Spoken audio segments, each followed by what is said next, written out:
પરિવારની નારાજગી કોંગ્રેસને ભારે પડશે।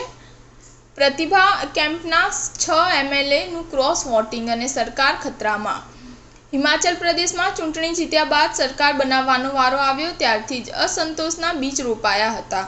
પૂર્વ મુખ્યમંત્રી વીરભદ્રસિંહના અવસાન બાદ જ્યારે કોંગ્રેસ રાજ્યમાં સરકાર બનાવવાની સ્થિતિ આવી ત્યારે આ તક પાર્ટી માટે ઘણી સમસ્યાઓ લઈને આવી હતી।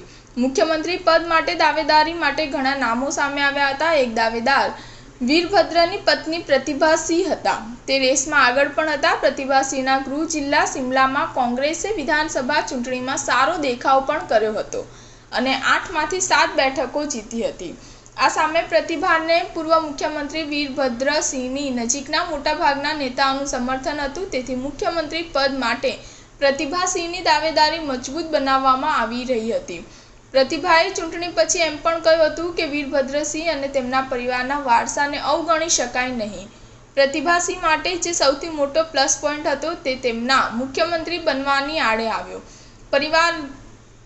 પરિવારવાદના આરોપો સહન કરતી કોંગ્રેસે પ્રતિભાસિંહને મુખ્યમંત્રી બનાવ્યા હોત તો પાર્ટી પર ફરી એકવાર પરિવારવાદનો આરોપ લાગત। આ સંજોગોમાં 2013થી 2019 સુધી હિમાચલ પ્રદેશ કોંગ્રેસના અધ્યક્ષ રહેલા 59 વર્ષીય સુખવિન્દરસિંહ સુક્ખુએ બાજી મારી લીધી અને તેઓ મુખ્યમંત્રી બન્યા હતા।